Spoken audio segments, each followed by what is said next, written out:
Okay, today it is my privilege to sit and have a chat with Tiaan Herselman. Tiaan is from Old Mutual Wealth, and I specifically asked to speak to Tiaan because, and this is a guru when it comes to investments. And so just to start straight up, Tiaan, tell us, what do you do for Old Mutual Wealth? What do you do for Old Mutual? Yeah, so thanks, Corné. I'm part of Old Mutual Wealth, the investment, part of the investment division of Old Mutual, the bigger group, and I look after advice and proposition. So what that means in very simple terms is we look at certain concepts such as what investment vehicle should I be investing into, what kind of funds, and I try and demystify that for our financial planners and also for our end clients. So my job is a great one and a difficult one, is that I try and simplify the world of investments and the world of financial planning for our financial planners out there in the market and also for clients. Well, that is absolutely one of the most important things there is to do, because my opinion is that people might think that what we do is straightforward and simple, but at the end of the day, there is so many technicalities and tax implications and with the different investments. So often I hear clients making comments and saying, I'll just go and invest and I'll put my money into unit trust, or I'll put it into a retirement annuity. And I think people think it's as easy as that, and it is as easy as that. But the problem is, if you do too much into unit trust, you might affect yourself from a tax point of view. If you do too little into an RA, you might not be benefiting of tax benefits. It's so complex. It's very complex. So in terms of the different investments, let's pretend that I am a complete fool when it comes to that. What would your opinion be for a good, let's call it a good portfolio spread for the average income earner? So I think when we talk about investments, there's two parts, right? There's the what structure do I go into? And that's important for three reasons. The first reason is, how can I access the money? The second one is, how is the money taxed? And the third reason that's important is, what can I invest into? So the first, you need to understand what structure will I go into, because I need to think about those three things. Once you've decided that, there's two main structures. Now, I'm simplifying it, but there's what we call liquid investments, and that means they are more flexible. So I can put money in, I can take money out quite easily. That's your unit trust, your tax-free savings accounts, maybe even endowments, depending on the restriction. But in most cases, you can put the money in and quite easily take it out.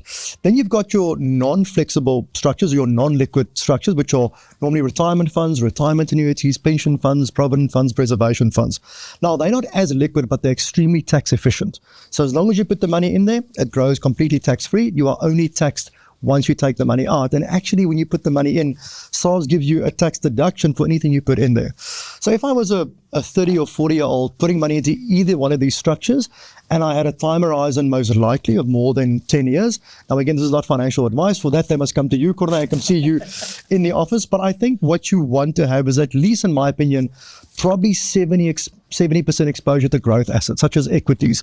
And why? Because over the long term of periods of 10 years and more, they tend to outperform inflation by 6 or 7%. So if inflation is roughly 6%, I know I can expect over the long term in local and offshore equities, a combination, to get about 12 or 13%. Now, obviously in the short term, it'll go up, it'll go down.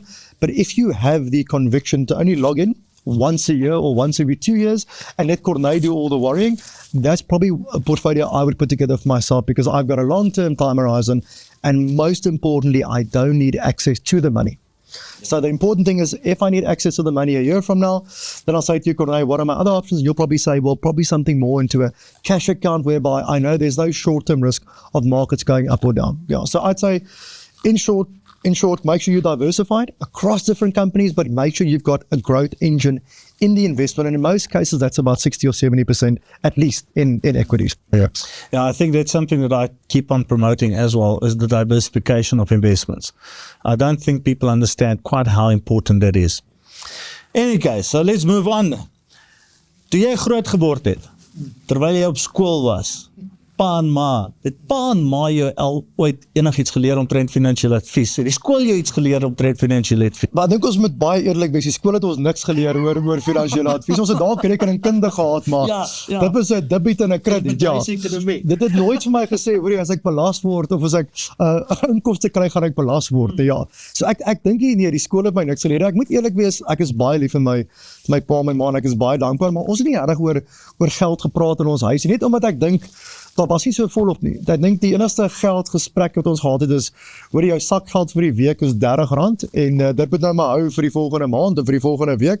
En as dit uiteindelik nie na my toe kom het. Jy weet, dit was half die gesprekke, maar ek is ook baie dankbaar daarvoor, want dit my baie vinnig rede om ook baie onafhanklik te wees, maar ek dink die probleem vir meeste mense is dat as jy nie in die skool daaroor praat en ook nie, dalk nie by jou ouer huis nie, jy kom nie die wêreld en nou jy beskielik, ek kry nou 'n salaris en dit nou R1000 'n maand is of 10.000 of 100.000, o gats, waartoe gaan die geld? Ja. Wat word afgetrek? Wat kom uit in my sak? Wat moet ek met die geld maak? Hoeveel moet ek spandeer aan 'n kar? Hoeveel aan 'n huis? Moet ek 'n huis koop? Moet ek 'n kar koop? Ja. Jy weet, en ek dink op my persoonlik, ons het hierdie gesprekke gehad nie, so mense baie goed self gaan uitvind het. En ek dink die probleem selfs daarmee is dat daar is vandag soveel inligting. Ja. Ek dink mense altyd ja nee, maar jy kan vandag alles gaan uitvind op Google of ChatGPT, maar daar's amper soveel inligting dat die kans om die verkeerde inligting te kry is ook 'n baie groot risiko. Ja, maar ek wil amper sê in vroeë jare, toe ons nog nie Google gehad het en WhatsApp en al daai tipe van dinge nie, toe was jy afhanklik geweest van jou onderwysers en jou ouers. Nou, omdat jy alles kan gaan search, jy kan elke ding gaan insit, is daar so oormate van inligting, dat dit is, waar ons gegaan het van te min inligting af, is ons nou op 'n punt waar ons te veel inligting het. En ek dink een van die groot probleme is juist met betrekking tot begrotings, ek voel ek kom met dieselfde area uit wat my ouers het, ja, dit was hoor jy so, gaan koop ons vir jou rugby talks op skuld, of gaan koop ons 'n nuwe TV op skuld, dit was omtrent dit geweest. En ek dink die groot ding was my ook geweest, toe ek eventually in die groot mens wêreld ingegaan het en begin het om na myself om te sien, was om te moet leer hoe om met geld te werk. Dink jy nie daar is daarvoor 'n groot plek in ons skoolsisteem, het sy dit privaat skole is, publieke skole en so, dink jy nie daar so is 'n groot leemte in die skoolsisteem vir 'n vak wat mense leer om met geld te werk, begrotings te doen, basiese kennis op te bou omtrent besigheidsbou en dis meer nie? Ek dink 100%. Ek dink amper, as jy kyk na soos die vakke vandag, iets soos lewensoriëntering. Dis amper so wye spektrum, maar ek kon nooit regtig verstaan hoekom iets soos lewensoriëntering nie 'n finansiële bestuur of 'n finansiële beplanningselement ingehaat het oor hoe ek eintlik met geld moet werk nie. Net die basiese goeder, so hoeveel moet ek spaar as ek eendag begin 'n inkomste kry? Hoe werk belasting? Kan ek minder belasting betaal? As ek my geld kry, hoeveel skuld moet ek hê? Wat is goeie skuld? Wat is slegte skuld? En ek dink in 'n land waar, ek meen, as jy kyk na die statistiek, ons het onlangs, het ek gesien die Mutual Savings and Investment Monitor, die sê hulle dat 3 uit 10 of 4 uit 10 mense dobbel, net om hulle skuld te probeer af te betaal.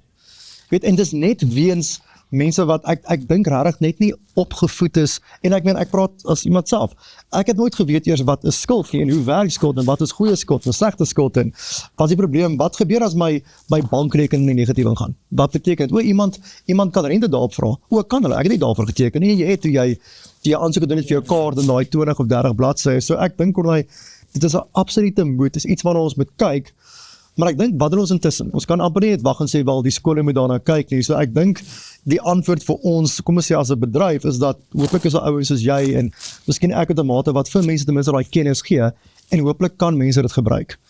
Absoluut, ek dink daarso is ek persoonlik het myself al beskikbaar gestel by skole om met die kinders te praat omtrent dit.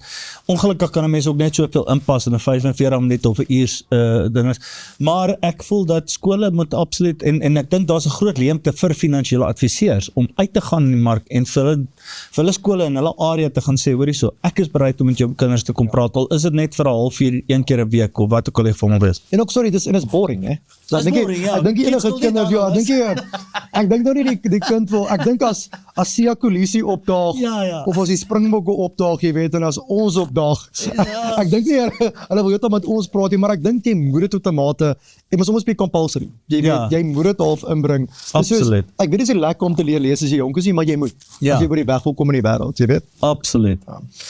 Okay, so let's move away from budgeting in schools. Every investment product in the market has its place. What would be your main motivation for any person or for every person? Because I don't think it's any person, I think it's every person to take up a retirement annuity, an RA. That's a very good question. I think the main motivation for me is that there are no free lunches in the world, and one of the few free lunches we get is a retirement annuity. And what I mean by that is, we all know about the tax-free savings account, which is a great investment. Every R1 you put in there is completely tax-free, except you look for estate duty tax, but while you're alive, it's completely tax-free. Now, for the retirement annuity, it's not only tax-free while you're investing. Every R1 you contribute reduces your taxable income. So if I'm earning 20,000 Rand and I contribute 1,000 Rand to retirement annuity, I'm only being taxed on 19,000 Rand. Up to certain limits, and that's normally 27.5% of your income, limited to about 350,000 Rand. So if I think about the fact that if I put in 100,000 Rand into retirement annuity, first and foremost, my 100,000 Rand probably only cost me 80,000 because I got a tax deduction. So I only paid 80,000 to get my 100,000 Rand in there because I've saved on tax. And now if my 100,000 Rand grows to 1 million, there's no capital gains tax, there's no interest tax, there's no dividends tax on that whatsoever. And then when I get to the million one day and I get to retirement, and I'm diligent enough not to access the savings pot that I now can with the two-pot system, which we won't talk about now. But if I can leave it and I get to retirement, I can take up to 1/3, up to 550,000 out tax-free. So I might have only put 100,000 in. That's grown tax-free, and I can take up to 550,000 out as a lump sum. And then when I start drawing the income, when I get to maybe age 65, currently I can draw in a year about 180,000, depending on where you fall in the tax tables, but it's about 180,000 tax-free. So I'm getting all this tax-free growth, and then when I get to retirement also, it's very tax efficient from the lump sum I can take and the income. And then after certain levels, you will start paying tax. So I think the long-term tax benefits of the compound growth, and the fact that if I pass away, it's not in my estate, I don't pay estate duty on it, I don't pay executives fees on it, and also if I owe anybody money, which a lot of people in our country do, they can't come in and attack this money. Therefore, I think retirement funds, if used correctly, is a fantastic vehicle. If you use it incorrectly and you access the money before retirement, then the tax works against you. So it's absolutely vital, and I think when you put together your financial plan, as long as you make sure you've got the best of both worlds, I've got enough liquid money and also enough illiquid money. All that means is I've got money I can access to and money that'll stay there for the long term. I think a retirement annuity is a great investment to have, just because of the long-term tax benefits that you get from it. Yeah, and Absolutely. you can, sorry to interrupt, but you can almost think about it every time you're contributing, you're getting money back next year. So that almost just rolls over every year for you to get more growth on that. Yeah. Well, this is one of my main points when I talk to people about retirement annuities. I keep on saying, you know what, so yes, you are regulated by Regulation 28 as to how much you can put into equity and global equity and so forth. But if you have a fund that consistently gives a 9% return on investment, that is great. It's not fantastic. It's not shooting the lights out. It's not something that's going to make you rich. But then if you take into consideration the tax benefit of the rebate that you get on the premium, and you go and you calculate that into the equation, then suddenly the return is not actually 9%. Now we start talking about a 12, 13% return depending on your tax bracket. And if people actually manages that properly, it's the best investment in the world, because you are, I don't know about any investments, don't know if you know about any investments that has been consistently giving for 30, 40 years a 12, 13 or 14% return on investment. But if you manage your retirement annuity properly, that's what it's going to give you consistently for 30, 40 years. Yeah. And we always run up and there's a sale, right? So if my shoes are on sale, I go buy it. Yeah. But right now, depending on your tax bracket, you can basically buy at a discount, because like I said, if you're putting 100,000 or 10,000 in, you're going to get 2,000 or 3,000 Rand back from SARS. So you're actually only paying 7,000 or 8,000 Rand for that contribution. So the moment, if you're earning a taxable income, you put money into your retirement fund, you're buying it at a discount. Yeah, and I think what I love about retirement annuities, and this is something that I promote often, is for parents to say, start a retirement annuity when your baby is born. 100%. Pay for that baby for 20 years or 21 years. That is the best gift you can give a kid, because you're still going to get, or the kid is still going to get the tax benefits somewhere. And if you just do that investment for 20, 21 years, and yes, your child cannot touch it until the age of 55 or later, just the compound growth that they're going to earn is basically going to mean that they almost don't have to make provision for their own retirement one day. Yeah, and you almost think about, let's say you did that. So let's say I was your son. You adopt me, and you bestow upon me that you're going to adopt me. Now, and I don't give you too much. So young, as you can see. but imagine, like, if I was born and you put away 1,000 Rand a month, and I got to retirement, and there's now a lump sum of, call it 5 million. That's just, you did an example of one of your videos where you showed the compound growth of yes. putting money away and then stopping. But let's say I got to retirement and there's 5 million. I can take a portion of the bulk of that and I can get a guaranteed income now from that. You can say, well, not to go into too much detail, but interest rates are quite nice. So, Tiaan, for your 5 million, we will give you a guaranteed income of whatever, 20 or 25,000 Rand for the rest of your life, and I never contributed for that. Yeah. I don't have to worry about being reliant on the 2,000 Rand grant from the government. I've got another 20,000 Rand that I can benefit from. No, it's just one of those vehicles. But again, you need to have the system work in your favor. We've touched on tax once or twice. And I know this is a bit off the game, so to speak. But we've touched on tax once or twice, and I'm not a tax expert. You're not a tax expert, but we know enough about tax to help people when it comes to investments. Just a quick question with regards to that. I get the comments so often that, how much tax am I going to pay? And I don't want to earn that because then I'm in a higher tax bracket and then I'm going to have to pay more tax. My opinion is I'll gladly pay the higher tax bracket because it doesn't matter what I'm earning. If I go into a higher tax bracket, I have to pay more tax. It's because I'm earning more. I'm putting more in my pocket. So it doesn't matter if you pay more tax at the end of the day. What's your feeling about tax and how we are taxed to death apparently in South Africa? Yeah, so I think there's a couple of myths that I see on TikTok a lot. There's obviously you and I both post, but the one thing I always hear is that I get taxed on my income and then I get taxed again when I take the money out of my retirement funds. Yeah. Well, that's the first myth, is you actually never tax on the money you put into your retirement fund because you get a deduction. Again, I think you make a very valid point. Would you rather earn, let's say, 10,000 Rand and get taxed at 18%, or earn 50,000 and get taxed maybe at 25 or 30%? Yeah. And I think from that perspective, it's worthwhile understanding how the tax system works to utilize it effectively, because there are various strategies that you can implement in financial planning to pay less tax on average throughout your lifetime in retirement. So you can say, well, you know what I'm going to do is I'm first going to draw a bit more from my liquid money and a bit more from my living annuity until I get to 65. Now I've got an additional tax break or tax rebate, so now I'll draw a little bit more. So I think there's a lot of misconceptions about taxation and how it works. But to keep it very simple, like you said, I'd rather earn more, pay a bit more tax than earn nothing and pay no tax. Yeah. And with a financial planner, if you put together your plan in a very efficient manner, they will look at one of the elements in the plan will be taxation. Yeah. And how do I pay as little as possible tax within the allowed legislation on average over time? Yeah. But again, if you're putting 100,000 Rand into retirement and it grows to R1 million, I mean, you're only drawing out, let's say, 4,000 or 5,000 Rand a month. First of all, that's probably below the tax threshold, and your money has been growing tax-free. Yeah. So it's understanding how to work within the mechanisms that are available to you. Okay, fantastic. Okay, Tiaan, volgende vraagie. Kan jy lewensdekking sien as 'n belegging? 100%. It's not a belegging. Our coming was like beautiful idea. Sorry. Dis nie 'n belegging wat jy nou op papier sien hoe hy op en af beweeg nie. Lewensdekking sê basies dat Tiaan, jy het 'n familie, jy het kinders of wat ook al jou behoeftes is. Jy het nog nie genoeg gespaar in beleggings dat as jy môre iets oorkom, kan jou familie van jou beleggings aflewe nie. So ons is bereid om die risiko te vat, want ons weet uit 100 mense, Tiaan, gaan 99 van julle dit maak tot en met ouderdom 60. Maar ons weet een van julle gaan dit nie maak nie. En ons is bereid dat die ander 99 saam die risiko vat en 'n premie betaal, sodat as jy dit nie maak, Tiaan, kan ons daai premies vat en seker maak dat jou familie het genoeg kontante, genoeg van 'n bate in jou met boedel wat na die vrou toe gaan, dat ons kan seker maak ons kan betaal vir die kinders se opvoeding. Ons kan vir die boedelbelasting betaal. Ons kan exekuteurs vir jou betaal. Ons kan seker maak dat skuld afbetaal word. Ons kan seker maak dat as jy nie daar is nie en jou deel van die familie se onkoste is 20 of 30 of 40 of 5,000 rand 'n maand, kan ons seker maak daar's kapitaal wat dit sal voorsien vorentoe. So in my opinie is dit 'n absolute belegging, maar ek dink dis iets wat mense baie misverstaan en misinterpreteer. Ek dink baie mense sien dit amper as 'n grad purchase, want dit is glad nie.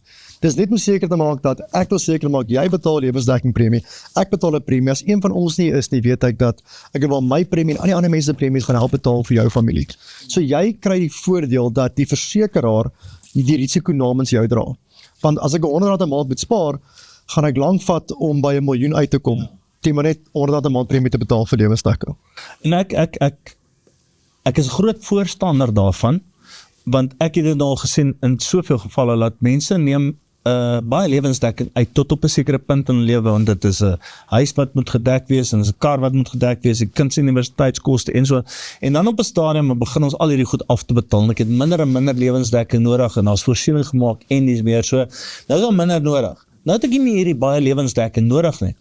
En dit is my volgende beste geskenk wat ek glo daar is vir kinders, is dan om vir jou kinders te gaan sê, vat pa of vat ma se lewensdekking premie oor, betaal dit namens my, ons sit deur die polis aan jou, ons maak hier begunstigde. Pa ma is nou 60 of 65 jaar oud, so ons moet die realiteit aanvaar van jy gaan op 'n stadium tot sterwe kom. En selfs al word pa of ma 80 of 85, is dit 15 of 20 jaar wat daai lewensdekking premie betaal word vir die miljoene wat gaan uitbetaal. En daar is geen manier wat enige persoon daai hoeveelheid premie wat hulle oorvat by pa of ma kan spaar vir daai periode van tyd om daai tipe van opbrengs te kry van wat die lewensdekking is nie. So ek voel net dat dit is 'n great belegging en dis 'n great geskenk wat 'n ouer vir 'n kind kan gee. En ek dink ek dink dit is waar my vraag uitkom is baie keer as ek dit aan mense so verduidelik, dan sê jy's harteloos want jy wil nou uit jou pa of jou ma uit wil jy geld maak. Oorweeg ek het of dink ek verkeerd daaraan of Nee, maar dit is tog my opsie, is dit nie so? Ek meen as jy kom as jy was in my pa in die voorbeeld, ek kan mos 'n besluit wel wil ek R500 'n maand afstaan vir kom ons sê 2 of 3 miljoen rand en ek weet die R500 per 10 jaar gaan nie vir my 2 of 3 miljoen rand gee nie. Ja. Is ek bereid om dit te betaal? En as ek daarmee okay is, nie my harteloos. Dis net 'n baie praktiese voorbeeld. Maar ons ook ander voorbeelde, dis byvoorbeeld jy's nou my pa, jy's oor, ons het 3 kinders en die huis word na ons toe oorgelaat. Kom ons sê die huis is 10 miljoen rand werd. Beautiful huis. Wat van die boedelbelasting? oordragsfooie of afsterwe? So kom ons sê ek het geen kapitaal nie en dan gaan die exekuteur sê, hoorie maar voordat jy die eiendom, ons net baie, voordat jy die eiendom kan kry, moet jy vir die boedelbelasting betaal, die exekuteursfooie betaal en nie ander kostes daaraan verbonde. En as daar nie geld daarvoor is nie, is daar net een opsie. Die huis moet verkoop word. So ek dink bitter min mense doen ook 'n baie goeie likwiditeitsanalise van hulle ek wil sê die boedel van die boedel en kyk na wat is al die kostes verbonde daaraan. Soos amper nie net ek wil geld uit, daar is ook ander kostes verbonde wat mense baie keer nie aan dink as hulle 'n boedelbereder of deur so iets gaan nie. En ek voel dat baie keer, soos ek sê, mense dink ek's harteloos as ek die voorstel maak, maar ek voel dat in baie gevalle dit die kinders voel dalk hoor hierso nee, maar ek wil nie voordeel trek uit my pa of ma se dood uit nie, maar pa of ma is in hulle sewende hemel, want hoor hierso, hier gaan ek ewe skielik vir jou iets gee of nalaat wat ek nooit in my lewe gedink het ek sal vir jou kan nalaat nie, maar ek kan net eenvoudig nie meer aanhou om hierdie te betaal nie, of ek het dit nie meer nodig nie. En as die pa of die ma nie daarvoor hoef te betaal nie. So ek meen as jy kan 'n gesprek hê by die tafel en sê, weet jy wat, ek kan nie meer hierdie bekostig nie, maar wil julle hiervoor betaal sodat op my dood is daar kapitaal wat nie julle sal oorgaan. Ja, absoluut. Okay. So let's move on to some more investment questions, seeing that I've got an investment specialist with me today. So Tiaan, what is your views on local versus offshore investing? It's a very good question. I think the starting point is always the same, that you have to be diversified. So I don't think it's ever a conversation of one versus the other. But I do think, and as proudly as South African as I am, and I am, hulle weet nie wat ons weet nie. Like I am as proudly as anybody. I think there are some realities and some facts we almost have to come to grips with. The first one is that in our country we have less than 300 companies to invest into on the all share index. That number's actually dropped from 600, and I think it was 98, 99. We make up, you look at world markets, we make up only 0.4%. Our economy and our markets are very resource dependent. So when resources do well, the market tends to do well. So I think there is more and more reason for South African investors to have more offshore exposure. Now, obviously markets move in cycles, and we've seen really the benefit of that the last kind of decade, how offshore investing has just done so extremely well. So my view is that every single South African should have some offshore exposure. The percentage that I think you should talk to your financial planner and they can put together a portfolio for you that may be more beneficial to you. But again, you need to have a long-term time horizon. So don't go offshore if you've only got a 1-year time horizon. The rand might strengthen, offshore markets might go through a bit of a dip, but over the long term, we've seen offshore markets. If you go way back when, they say history doesn't repeat itself, but it often rhymes. If you look at the 80s, and you compared local markets versus offshore markets, equities, you saw offshore markets outperforming SA markets in the 80s. 90s again, offshore markets outperforming local markets. In the 2000s was a very bad time. That's when we saw the local markets completely outperform. We had the big .com bubble, and then and a lot of people got scared by that. And then in 2010, 2020, we saw offshore markets outperform. So I think a good diversified portfolio between local and offshore is always very good. But then the question comes, which a client's going to have for you, Corné, is, okay, well, if I want to get offshore exposure, how do I do that? Do I do it, and do I take my rands and give it to a fund and then they'll convert it for me? Or do I actually get my money, a job offshore, send it directly offshore, use my allowance, and there are some tax benefits to that. Now, maybe just for all the people out there, when you're investing, using your rands and investing offshore through a company, then you get taxed on the rand weakening. It's actually seen as a capital gain. But if you take it directly offshore, you actually don't get taxed on the rand weakening. So there's a lot of areas of offshore planning. To answer your initial question, sorry, I think, look at local versus offshore, I think you should have the best of both. I think you should have a combination of local and offshore investments. But I do think it's very important that you sit with your financial planner to understand what is the most appropriate structure, and also into what offshore market you go into. Do you go into the top 500 companies in the US? Do you go into the global market of all the countries across the world? So I think 100%, because of where we are as a country, we are very small, you should have offshore exposure. But just make sure you look at the structures. And as always, have a long-term time horizon and make sure you're very well diversified. Since we're talking about that, the one thing that I see that people very often say, and personally, I think it's people that are not very well educated, is, no, you have to take all your money offshore, invest it internationally because of the rand's weakening against the dollar and pound. What's your opinion? Do you think that should be like almost a sole determination? No. So do I think the rand is going to weaken on the long term? Yeah, I think the rand will continue weakening. I think it's a fair comment. I think it's weakened on average by about 7% since we came off the gold standard. But if you look from the 80s, about 7%. I don't think rand weakening should be the reason to go offshore. Because first and foremost, and if you even look at the last couple of months, we saw the rand strengthen. And that's what the rand does over time. So if you're going offshore just to try and time the currency, first of all, I need to get your crystal ball because I can't tell you when the rand's going to strengthen or weaken. Also, many times when the rand strengthens or weakens, it's not because of things happening in our country. It's because of things happening offshore or across the world. So I don't think the case for offshore investing is just because the rand's going to strengthen or weaken. It's because you want access to markets such as tech. So we don't have a lot of technology stocks in our country. And we've seen in the last kind of 5 years or decade how those big 7 technology stocks in the US just dominated. I think the return was somewhere in the 2,000% region over the last decade. And that's kind of almost cryptocurrency numbers. People always go, I want to go into crypto. I'm going, have you seen these technology stocks? Now, again, this is not advice to go into technology stocks whatsoever. But I think the point is on investing offshore, it's to get access to markets that you wouldn't get access to in South Africa. That's the reason. It's not because I just think the currency is going to weaken, because the currency has bit a lot of people in the bum previously. And they can still feel that it's like that hiding that your dad gave you. My dad once gave me a hiding when I was in matric. I'll never forget it. And for some people, they can still remember that time they went offshore just to try and time the rand. And in most cases, it doesn't work because we don't have a crystal ball. I almost feel like saying, I told you so. But let's leave it at that. No, not at all. No. Okay, so let's move on to the next interesting point, according to me. And I'm asking him a lot of questions today on stuff that I find interesting. I've got an opinion, but I like to get somebody to either confirm or tell me that I'm actually talking about a load of bullshit. Or we can have an argument right here in front of Exactly. What do you think of active versus passive investing? Whew, how much time do we have? Eh? Okay, let's see. Yeah, can we book the studio for some more time?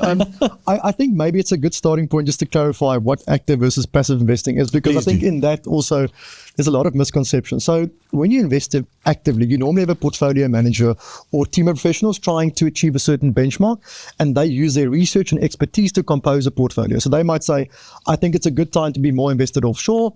I think it may be a good time to go into technology stocks or whatever that might be, maybe a bit more South African exposure. So they use their expertise to actively manage your investment. To say, Corné, we have a particular benchmark. The benchmark might be, I want to outperform the all-share index. I want to outperform inflation plus 4%, and they only manage to outperform that benchmark. When you're investing passively, you're basically just buying the market or buying an index. So you'll never outperform the index because there'll be a small cost. And one of the big arguments between active and passive investing is that passive investing is cheaper. Yeah. And there is an argument to say that sometimes very expensive. 100%. Yeah. So it's cheap so actually we are more expensive for passive investors when compared to our international counterparts. But what the passive investor or the passive investment company is doing is basically saying, I'll give you the market. So Corné, if you want to just have the all-share index, which is our companies on our exchange, you can buy that. Corné, if you want the 500 biggest companies in America, you can buy that through my fund. But with passive investing, it's never really passive because you still have to make an active decision as to what index are you going to buy. Yes. Are you going to go into the 500 biggest stocks in America? Are you going to Asia? Are you going to buy Euro stocks? Are you going to buy South African stocks? So which index are you going to buy? So there's always an active decision being made, even though you are just buying an index. So what are my thoughts? I, in all honesty, prefer a mixture of active and passive. I think a lot of asset managers do that more recently now. So you'll see an asset manager, even in our case, we'll say to you, Corné, you want to outperform inflation by 4 or 5%. The global market is very big. Let's use passive for that. So let's go into the MSCI Global Index for the offshore component. But you know what, Corné, on the local market, we only have 300 stocks, of which probably only about 80 is investable. So let's make sure we make the right calls here because we are a very resource-heavy economy, and the stocks you select in our economy could be more trickier than investing offshore. So I like a combination of both. I don't think there's a right or wrong answer, but I do think you can still find a very good active manager if you look at a long-term track record. Now again, over 1, 2, 3, 4 years, anybody can look like a rock star. Oh yeah. But when you're doing it over 10 years, 15, 20 years, then you've proven that you can achieve alpha. And in our world, alpha is a very simple way of saying there's a benchmark. I am outperforming the benchmark. So if an asset manager says I'm getting alpha, they'll say, well, if I look at the industry average, they've achieved 10%, I'm achieving 12% after cost. Or if I look at the all-share index, they've given you 11% the last 5, 6 years, I've given you 12%.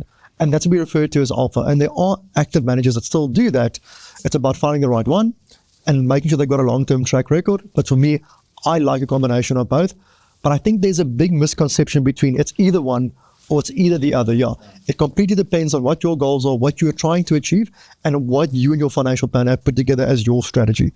But the great thing in this day and age is there's so many options. Yeah. Like when you sat here 5, 10 years ago, there's very little on the passive side. There was even less active managers. I mean, we now have, I think, 1,800 unit trust funds just in our market that you can look at as an advisor and say, which do I think is the most appropriate for my client? The flip side of that is how would a client decide on 1,800 funds? Brings us back to what we were talking about earlier. Too much information. There's too much choice. I remember when I started many years ago in the industry, I think when you had the option of taking a retirement annuity or an endowment, there was 3 funds. It was that. It was a balanced fund, the equity fund, and a stable fund. That was it. Take it or leave it. And then the idea of options came, and we want flexibility, and I want more choice came up, and I think everything just moved over to the wrong side of the boat, so to speak, and that we've got too much option and too much choice these days. Yeah, even on the offshore front, I mean, we mentioned 1,800 unit trust funds, but there's ETFs, and in the offshore space, they call them mutual funds, which is our kind of unit trust funds. There's in excess of 40,000. It's unbelievable. So my question is, how do you, as a client, how do I choose the right one? Well, as a financial advisor, I must be honest with you, I cannot keep track of all the different funds, and nobody can. If anybody says that they know exactly what's going on all 1,800 unit trusts in South Africa, please give us your crystal ball. I will tell them they're a liar to their face. And I think it gets to the point where one has to have diversification, but then you have to go and find funds that you personally like and believe is doing well, and you should have a number of funds that you follow, but don't try and follow all 1,800. And for the person that wants to know, listen, do I go into active or passive? It's like every second person that contacts us and say, I want to invest my money in gold shares because gold will never drop. No, it will. Don't just listen to what somebody says at the braai. I have just made 100% on my crypto investment. Fantastic. But when did you go in? Do you know how much risk you're actually Timing taking? is everything. Yeah, timing is everything. I think very often people do want to brag about how well the investments is done. And it was pure dumb luck. Yeah, and I think you hit the nail on the head. For me, it's important that you partner with a reputable asset manager. Absolutely. And it's not just because you've seen that maybe over the last 5 years they've done X, but you actually know what their process is, what their stock selection process is. And the bulk of the returns is probably something I should have mentioned earlier on, is driven by asset allocation. It's not always the stocks you select. So in other words, how much do I have invested locally, how much offshore? So in the last 10 years, if you weren't invested offshore, that would have hurt you more than being invested in just maybe some of the best companies in SA, just because offshore market did so well. So it's make sure you know, you're partnering with an investment manager, that you know what their process is. And you understand that when they have good years, why? But also maybe when they have not so good years, you know why it's happening. Yes. And maybe they're positioned for a 100%. downturn or whatever that might be. Ja.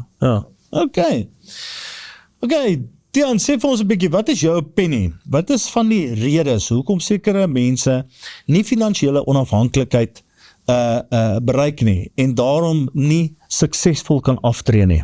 Dis eintlik, Corneille, dis so 'n eenvoudige rede, maar dis ook so moeilik.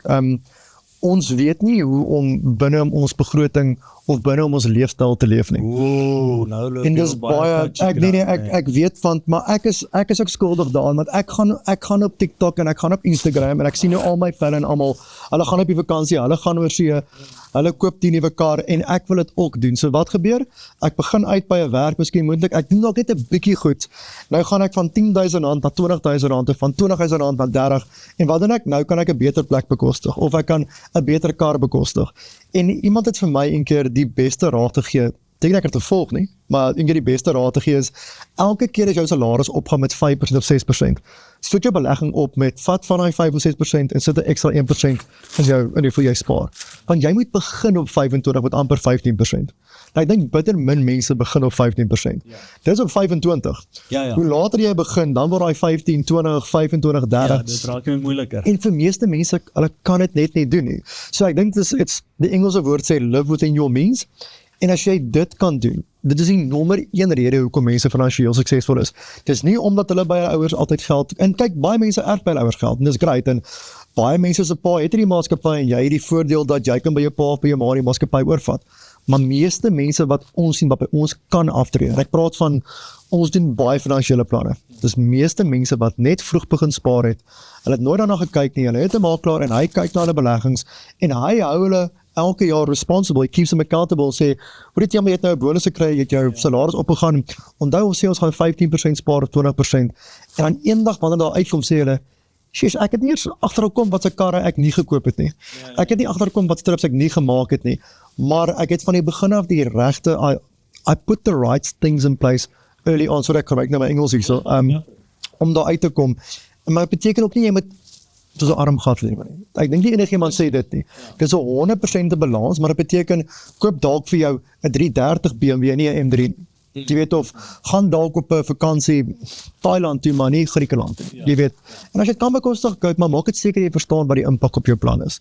Maar ek dink dit is mense weet nie om binne hulle self te lewe nie, of hulle begroting te lewe nie. So, ek dink jy vat dit absoluut so vas en so waar daarso, want ek dink social media is so wonderlik soos wat dit vir ons is, en dit voorsien jou van inligting en wat ook al. Dit het ook daai ou gesegde van keeping up with the Joneses soveel moeiliker gemaak. Want toe ons ouers groot geword het, was daar nie Facebook gewees nie, en daar was nie Google nie, en was nie TikTok en Instagram nie. So die baie kinders was. Ja, presies. Maar met die enigste mense met wie hulle moes kompeteer is die mense wat in die straat langs hulle bly. Nou voel dit asof jy kompeteer met elke ou daar buite, en ek dink dit is daai living within your means. Ek dink dis die belangrike ding is om vir mense te sê, weet jy wat, jy het nie nodig om vandag alles te hê nie.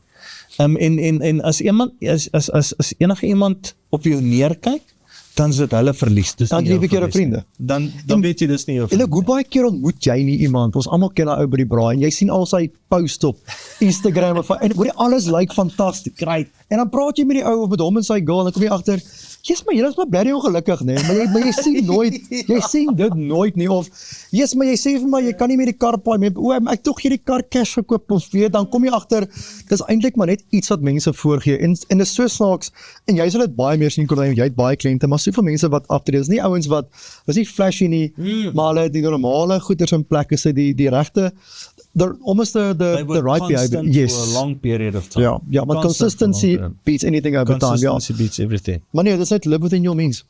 Dis die Engelse man sal sê. Okay, since we are on the subject about retirement investing and whatever the case might be, at what age did you start working, and what investment advice would you have given to yourself? If you can go back today and speak to Tiaan that started working at whatever age, what investment advice would you give to that young man? Sure. So I started working at a young age, but that was more promotional things and washing cars. It's actually, I wouldn't classify that as working. But I'll probably classify working as well. I actually got there was a pay slip that had my name on and had my address on. I didn't understand what it was saying, but that was about the age of 19 when I started studying. And I just wish I could have told him that there's a little figure that comes off that pay slip.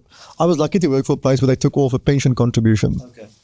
And I wish I could tell him that little 5% that was very small because my income wasn't big, that 5% should have a 1 in front of it. And just start with that. Yeah. The second thing I would have told him is before you start investing anything, put together 3 to 6 months worth of savings. So that means that no matter what happens at your job at the moment, so when I say 3 to 6 months worth of income, so take your after-tax income that you get, have 6 months worth of that because then you've got time. Because we're emotional beings. We tend to make horrible decisions when we make emotional decisions. And if you maybe lose your job or you move employers and you don't have that backdoor, that safety net, then you do stupid things. You start going into debt. Not stupid things, but life happens. So I would tell him, take that little 5% contribution, make it a 1. And also that first time I moved. 1 in front, so it's 15. 15%. Yeah. Not 1%. Yeah. 15%. Take that 5. Put a 1 in front of the 15. Secondly, build up a 6-month savings net. And I'm ashamed to admit this, but when I moved employers, the first time I saved a total of 17,000. I remember 17,206 Rand. I looked in this account. I said, that's easy money. I'm going to take it. I wish I never did that. Because 6 out of 10 people in our country, when they move employers, they actually access their money. And I wish I never did that. So just 3 things. I'd say start with 15% a month. Get into that habit from the get-go. Make sure you've got a safety in at least of 6 months in a money market or in a cash account. And if you are moving employers, never ever touch your pension funds if you don't need to. Yeah, and then move it to a preservation fund or something. And I did the same. When I left my first job, also withdrew the money. Everything is like, I think it was finished 3 months later. Because you'll make it up, right? And also, I'll make it up, no problem. It's a lot of money. I mean, I can never spend all and money has a like funny... this, it's gone. And if I can go back to that young man that I was that left that job and took my pension fund money, man, I would kick his ass until tomorrow to not take it anymore because it is really not worth it. And folks, that's why we keep on advising people by saying, if you've got a pension fund, it is one of the best things that you've got in life. Protect it with everything you have. You cannot believe it. Life is over in a flash. Going from the age of 25 or 30 or 35 to the age of 55 or 60 is like this. And that person that you are going to be when you get to the age of 60 or 65, man, I tell you one thing, you want to give them a gift, you want them to be happy, you don't touch your pension funds. But if you do, you are going to be one of the unhappy retirees that we have in South Africa. Those people that are constantly without money, in stress, in debt. You don't want to live like that when you're not working anymore. Okay, so let's move off that morbid subject. Let's keep it more light-hearted. Yeah, let's try it. Do you believe that a person's outlook on investment is, to a large extent, influenced by history? And if so, can you give us an example? 100%. Look, the best example I can probably give is my own. Because, I mean, I think when you speak about your own experiences, it's a bit more real. But I used to struggle. So... when you work in investments, you know what you shouldn't, or you should at least know what you should and shouldn't be doing. And I remember my dad, when I was younger, he unfortunately invested into a pyramid scheme. Oh, and yes. Yeah, because you put the first bit of money in and it almost doubles, and this is the best thing ever. That's how they obviously lure you in. And as a result of that, I remember when I first started putting a bit of discretionary money away. So apart from my normal pension fund money, I was so scared of going anything outside of bank accounts. I was so but what if markets go down, or what if I lose the money like my dad did back in the day? And it becomes so personal because investing is personal. But I think the key to being a good investor or not to have that influence you is almost separating your emotions from investments. And it's one of the hardest things to do. And that's why I almost think a financial planner, apart from the fund selection and the vehicle selection and all the planning they do, I think a key role they actually play is helping people take away the emotional biases that I have because of my experiences of seeing my dad going through this thing and not wanting to go through the same. And you almost can't detach that from how you invest. And you need somebody just to go, so I'm putting this money into shares, right? Yeah. Shares can go down. Yes. Over 10 years, we'll be fine over 10 years. But so you're telling me I'm not going to lose everything. No, you won't lose everything. It's going to be fine. You're very well diversified. So I believe it 100% has an impact on how we invest. And also sometimes we are so almost not hurt, but impacted by events of our past that we almost can't get past that.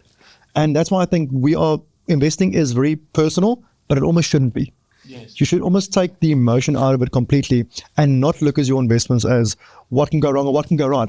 Also, don't be too overly optimistic either and say, well, I saw this share, NVIDIA, tech stock company in the US, go up by 2,000% and I'm not going to get this. Like, that's also not good. So it's removing your emotions for the good and the bad out of it. And I think that's quite a key role that financial planners actually play for clients, is helping take out the emotions. But yeah, answer your question, I 100% think your personal experiences and your journey has an impact on how you invest. Yeah, I agree with you 100% when it comes to taking the emotion out. I always like to compare whatever we do in our industry.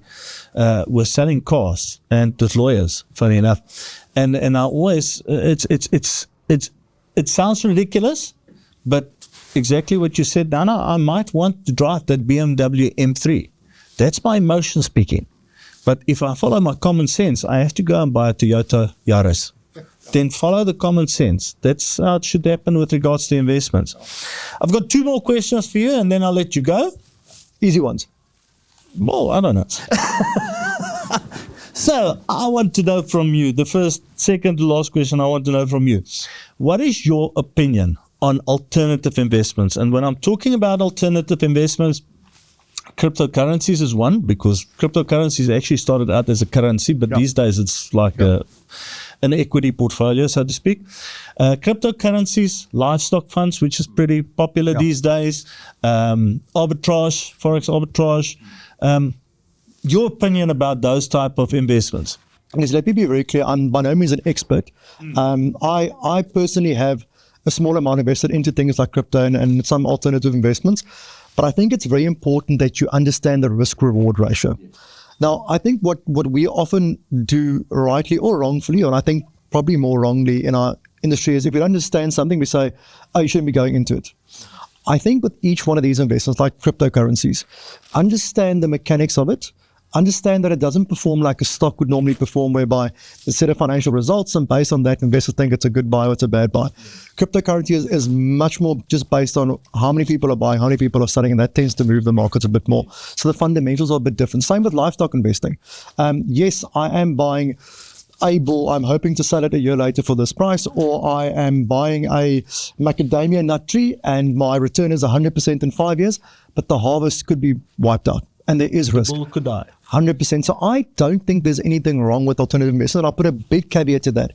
If you have a smaller portion of your portfolio exposed to it, and if you understand the risk. So let's say I am an investor and I have 10 million worth of capital. And I've spent a lot of time understanding cryptocurrency. I want to go into Bitcoin. And I'm happy with the risk that for 10% of my portfolio or 5%, my view is probably more than 5%. Again, this is not financial advice. Go speak to Corné to that. But I don't have an issue with somebody saying, look, yeah, I want to expose 5% to that. I also don't have an issue when a client says, look, yeah, I want to start my own share portfolio, because that's also a form, almost, it's not alternative investing, but it's you going and saying, I'm going to go pick some stocks that I think will outperform. Play portfolio management. 100%, yeah. And as long as the amount that you're investing into these assets aren't more than 5% or hopefully never more than 10%, and you understand the risk, but also you sat with Corné, you looked at the holistic financial plan, and you've shown the impact of maybe losing this capital, or even doubling this capital. Yes. So you understand the outcome both ways. I don't have an issue with alternative investments as long as you know what you're investing into. And at least if you understand the mechanics of what you're investing into, and also in some cases the capital gains tax implications or the tax implications, because the one thing I see people talking about crypto is, oh, there's no tax. No, it's still taxed as a capital gain. So I think just understand what you're investing into. But I think sometimes we are very short-sighted, like with crypto. When it first came out, most people said, look here, this is a Ponzi scheme. A lot of people still think it is, and I'm not saying it is or isn't. So I think, Cornelia, to almost loop back and answer your question, my view is not for or against alternative investments. I think every investor should understand, what are you investing into? What is the risk associated with that? And what is the impact to your financial plan? So what happens if I were to go into crypto, or I were to go into livestock or arbitrage investments and it didn't work out? Also, what's the impact if it did work out? But my personal view is probably not more than 5%. But again, that's my personal view. It's not advice. But I think we are sometimes very quick to judge something and just say, don't understand it, don't believe in it, stay away. And I think the only authority that should do that is the FSCA, who on all of our behalf will look at something and say, stay away. If they say stay away, I'll be off. Rather don't touch it. But I think also make an informed decision. But I'm not for or against. I would just always say, for me, not more than 5%. But again, not financial advice. That's what you've got Corneille for. Yeah, no, absolutely.